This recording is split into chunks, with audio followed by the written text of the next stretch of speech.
Moving on the next, matching concept.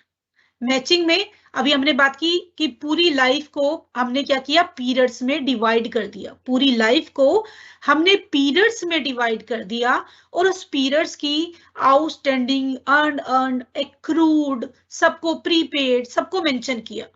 तो आप ये क्यों करते हैं, ताकि आप मैचिंग कर पाए, यानी कि एक रेलेवेंट टाइम पीरियड के डेटा को उसके एक्सपेंसेस से मैचअप करके एक्यूरेट रिजल्ट डिक्लेयर कर पाए। सपोज आप अपना फाइनेंशियल अकाउंटिंग बना रहे हो 31 मार्च 2023 को, तो आप इसमें क्या शो करोगे, आप अपने 1 अप्रैल 2022 से रिलेटेड यहां से स्टार्ट करोगे और 31 मार्च 2023 से रिलेटेड, यानी कि यहां से इस पर्टिकुलर ड्यूरेशन में जो भी ट्रांजैक्शन हुई है सबको रिकॉर्ड करोगे और उसके बाद रिजल्ट निकालोगे।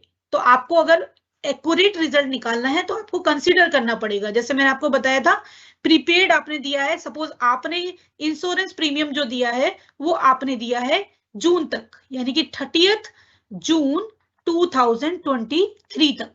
आपने फेब में, या मैं कहती हूँ जनवरी में आपने जो इंश्योरेंस प्रीमियम पे किया है, उस इंश्योरेंस प्रीमियम को आपने जून तक पे कर दिया।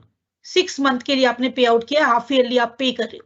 तो यहाँ पे अगर आप एक्यूरेट रिजल्ट निकालना चाहते हो तो आपको कितना लेना है, सिर्फ आपको लेना है जनवरी से लेके मार्च तक का 3 महीने का, और 3 मंथ का क्या है, प्रीपेड है। इसलिए जब आप बुक्स ऑफ अकाउंट में डेटा रिकॉर्ड करोगे तो प्रीपेड को क्या कर दोगे, माइनस कर दोगे।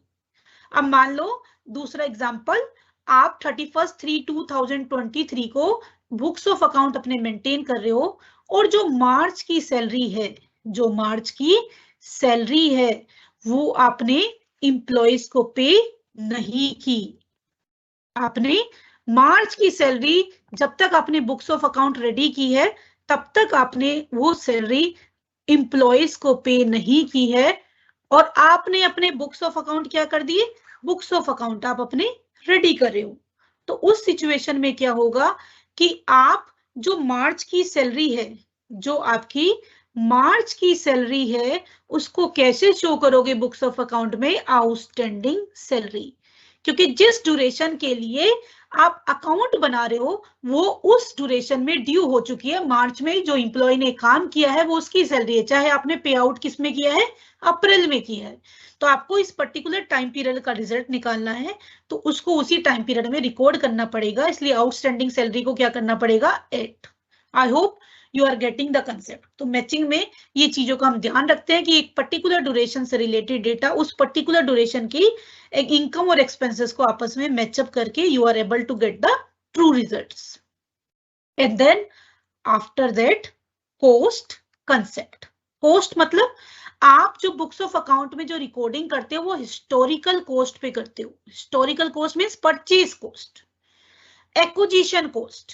तो जो आपकी फिक्स एसेट्स होती हैं, फिक्स एसेट्स मींस जो आप लॉन्ग पीरियड ऑफ टाइम के लिए बिजनेस में यूज करते हो, मशीनरी, बिल्डिंग, प्लांट, इक्विपमेंट, ये सारी जो आपकी फिक्स एसेट्स होती हैं, फिक्स एसेट्स को आप हिस्टोरिकल कॉस्ट और परचेज प्राइस पे रिकॉर्ड करते हो। फॉर एग्जांपल, आपने 1 अप्रैल 2021 में एक मशीनरी परचेज की थी, किसके लिए, अपने बिजनेस के लिए। कितनी वैल्यू की, सपोज इसकी वैल्यू थी 5 लाख। तो अब आपने 1/4/2021 को ये परचेज की और 1/6/2022 में इस मशीनरी की जो वैल्यू है वो हो गई 7 लाख। आपने परचेज की थी 5 लाख पे, अब इसमें मार्केट में इसकी वैल्यू हो गई 7 lakh. You are not allowed to record the value at market price. आप किस पे रिकॉर्ड करोगे, हिस्टोरिकल कॉस्ट पे, परचेज प्राइस पे। इसके अलावा आपको अदर प्रिंसिपल है जिसकी वजह से आपको मशीनरी में से डेप्रिसिएशन लेस करना अलाउड होता है, that is the different thing. लेकिन सबसे पहली बात क्या है कि आप किस पे रिकॉर्ड कर सकते हो, हिस्टोरिकल कॉस्ट पे। अपडेटेड वैल्यू को, मार्केट वैल्यू को आप रिकॉर्ड नहीं कर सकते हैं। Then after that going concern. Going concern quickly मैं बता रही हूँ। गोइंग कंसर्न का मतलब है जो बिजनेस है उसकी इनडेफिनाइट लाइफ है, जिसका किसी भी बिजनेस को स्टार्ट करने का मोटो उसे नियर फ्यूचर में बंद करना नहीं है। कोई भी पर्सन किसी भी बिजनेस को जो स्टार्ट करता है उसका मोटो होता है कि ये बिजनेस लॉन्ग पीरियड तक चलेगा। हो सकता है कुछ सर्कमस्टांसेस ऐसे अराइज हो जाए जिसकी वजह से उसे बिजनेस शट डाउन करना पड़े, लेकिन कोई नियर फ्यूचर में बिजनेस को बंद करने के मोटिव से ओपन नहीं करता। तो इसलिए हम कहते हैं कि गोइंग कंसर्न फंडा फॉलो होता है।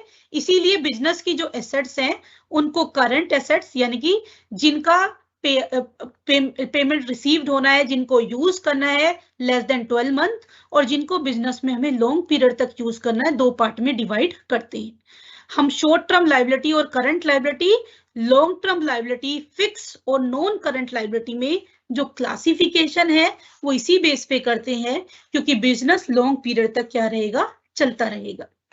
लास्ट दो कंसेप्ट और बचे हैं, इन दोनों को खत्म करा के I will take your doubts. Conservatism concepts, conservatism concepts, ये बहुत इंपॉर्टेंट कंसेप्ट है। कंजर्वेटिज्म कंसेप्ट्स किसके लिए होता है, बिजनेस की सेफ्टी के लिए। और ये क्या कहता है, record all the future expected losses and expenses.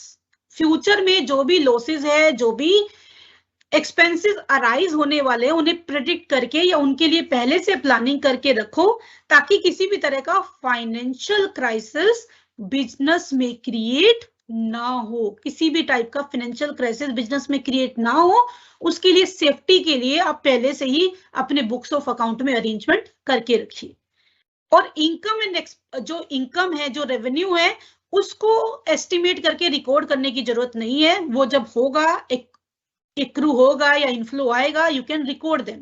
But future की एक्सपेक्टेड लॉसेस और एक्सपेंसेस के लिए आपको सारी अरेंजमेंट करके रखनी है। इसलिए जब आप बुक्स ऑफ अकाउंट बनाते हो तो उसमें आप बनाते हो प्रोविजन फॉर डाउटफुल और बैड डेब्ट्स। यानी कि सपोज आपकी कंपनी ने क्रेडिट सेल की है, अगर आपकी कंपनी कुछ लोगों को क्रेडिट सेल करती है, उन्हें क्या कहते हैं, डेटर्स। डेटर्स ऐसे पर्सन है जिनको कंपनी ने क्रेडिट सेल की है और एक टाइम पीरियड के बाद उनसे पेमेंट क्या होनी है, रिसीव्ड होनी है। तो डेटर है, लेकिन हो सकता है कुछ ऐसे डेटर हो जो इंसॉल्वेंट हो जाए या कोई उनके साथ ऐसी सिचुएशन आ जाए जिसकी वजह से आपकी ड्यू अमाउंट पे ना कर पाए। तो आपको सेफ्टी पॉइंट ऑफ व्यू से एक प्रेडिक्शन करना है, एक एस्टिमेट करना है कि कितना परसेंटेज ऐसे लोग हो सकते हैं जो कि डाउटफुल हैं, जिनसे पैसा इट में भी पॉसिबल कि फ्यूचर में रिसीव ना हो। तो उनके लिए हम क्या बनाते हैं, प्रोविजन फॉर डाउटफुल डेब्ट्स, क्योंकि फ्यूचर में इट में भी पॉसिबल पूरा 100% पैसा आपको मिल जाए, पर सेफ्टी पॉइंट ऑफ व्यू से आप provision for doubtful debts create करते हैं। किसमें से क्रिएट होता है ये, आपके प्रॉफिट्स में से। जो आपका प्रॉफिट्स है उसी में से आप इसे चार्ज करते हो। तो दो फायदे होते हैं, आप अकाउंटिंग के कॉम्प्लायंसेस को फुलफिल कर रहे हो, कंजर्वेटिज्म को फॉलो करते हुए प्रोविजन फॉर डाउटफुल डेब्ट्स बना रहे हो और इसको एज एक्सपेंसेस आप मेंशन कर रहे हो। और दूसरा, अगर आप डाउटफुल डेब्ट्स को एज एक्सपेंसेस मेंशन करते हो तो जिस पर्टिकुलर ड्यूरेशन में आप इसे मेंशन कर रहे हो वहां पे आपकी प्रॉफिटेबिलिटी को क्या करता है, ये रिड्यूस करता है, क्योंकि आप इसे क्या ट्रीट कर रहे हो, एक्सपेंस ट्रीट कर रहे हो। किसी भी तरह का स्टॉक रिजर्व बना रहे हो, इन्वेस्टमेंट फ्लक्चुएशन फंड बना रहे हो कि इन्वेस्टमेंट की वैल्यू अप एंड डाउन हो रही है, तो अगर आप कुछ अरेंजमेंट ऐसी रख के रखते हो तो वो क्या है, आपका कंजर्वेटिज्म। इसी तरह से अगर आपकी स्टॉक की वैल्यूएशन की बात करें तो स्टॉक को वैल्यू करते हैं कॉस्ट प्राइस और net realisable value whichever is less. और आप में से बहुत लोगों ने ये भी पढ़ा होगा, कॉस्ट और मार्केट प्राइस, कॉस्ट और market price which ever is less. तो हमें स्टॉक को हमेशा दोनों में से कम पे रिकॉर्ड करना है। क्यों, कंजर्वेटिज्म। वैल्यू बढ़ जाए कोई दिक्कत नहीं है, वैल्यू कम नहीं होनी चाहिए, क्योंकि वैल्यू कम हो गई तो फिर वो प्रॉब्लम क्रिएट करेगी फाइनेंशियल पोजीशन में, रिकॉर्डिंग ऑफ डेटा में, और बहुत सारी तरह की चीजें होंगी। तो आपको सेफ्टी क्रिएट करनी है, that's why you should follow conservatism concept for predicting, for making arrangement for all possible losses and expenses. Next one is consistency concept. Consistency means आपको जो रूल्स एंड रेगुलेशन है, बहुत सारी ऐसी चीजें हैं जिनको रिकॉर्ड करने के लिए आपके पास अल्टरनेटिव अवेलेबल हैं। यानी कि सपोज अगर मैं बात करूं डेप्रिसिएशन की, तो डेप्रिसिएशन के बहुत सारे मेथड्स हैं। दो मेथड तो सभी जानते होंगे, एक होता है स्ट्रीट लाइन मेथड और एक होता है डिमिनिशिंग बैलेंस मेथड। सपोज मैं दो ही ऑप्शन दे रही हूँ, और भी बहुत सारे ऑप्शन होते हैं डेप्रिसिएशन को रिकॉर्ड करने के। तो आपके पास दो ऑप्शन है डेप्रिसिएशन को बुक्स ऑफ अकाउंट में रिकॉर्ड करने के लिए, यानी कि फिक्स एसेट की वैल्यू को उसकी वर्किंग लाइफ में डिवाइड करने के लिए, एसेट को रिप्लेस करने के लिए अपने प्रॉफिट में से कुछ पैसा आप डेप्रिसिएशन के नाम से चार्ज करते हो, तो आप बहुत सारे वे से उसे बुक्स ऑफ अकाउंट में लिख सकते हो। तो आपकी कंसिस्टेंसी रहनी चाहिए, ऐसा नहीं है कि 1 ईयर आपने एसएलएम लगा लिया, सेकेंड ईयर आपने डिमिनिशिंग बैलेंस लगा लिया, थर्ड ईयर डिमिनिशिंग लगा लिया, फिर आपका मन करा आपने एसएलएम लगा लिया। तो ऐसा नहीं है, कंसिस्टेंसी रहनी चाहिए, यानी कि आप एक जो मेथड अडॉप्ट करते हो कॉन्टिन्यूसली उसे अडॉप्ट करो, तभी डेटा कंपेरेटिव रहेगा। आपको अपने ही डेटा को कंपेयर करना है, और बार बार मेथड को चेंज करोगे you are not able to compare the data. या फिर मैं अगर बात करूं, जैसे मैंने आपको कहा हमारे सिलेबस में इन्वेंट्री भी है। इन्वेंट्री को रिकॉर्ड करने के बहुत सारे तरीके होते हैं। एक होता है LIFO method, last in first out. एक होता है FIFO method, first in first out. एक होता है सिंपल एवरेज मेथड, एक होता है वेटेड एवरेज मेथड। तो आपके पास ऑप्शन अवेलेबल हैं बहुत सारे। Base stock method, there are lots of way. तो आपने जो तरीका एक बार अडॉप्ट कर लिया, उसी तरीके को आप बार बार अडॉप्ट करिए, ताकि डेटा कंपेरेबल रहे, बेटर रहे। उसे बोलते हैं कंसिस्टेंसी, यानी कि जो तरीका अडॉप्ट कर लिया उसी को आप अडॉप्ट करिए लॉन्ग पीरियड ऑफ टाइम के लिए। ऐसा नहीं है कि आप उसको चेंज नहीं कर सकते, यू कैन चेंज।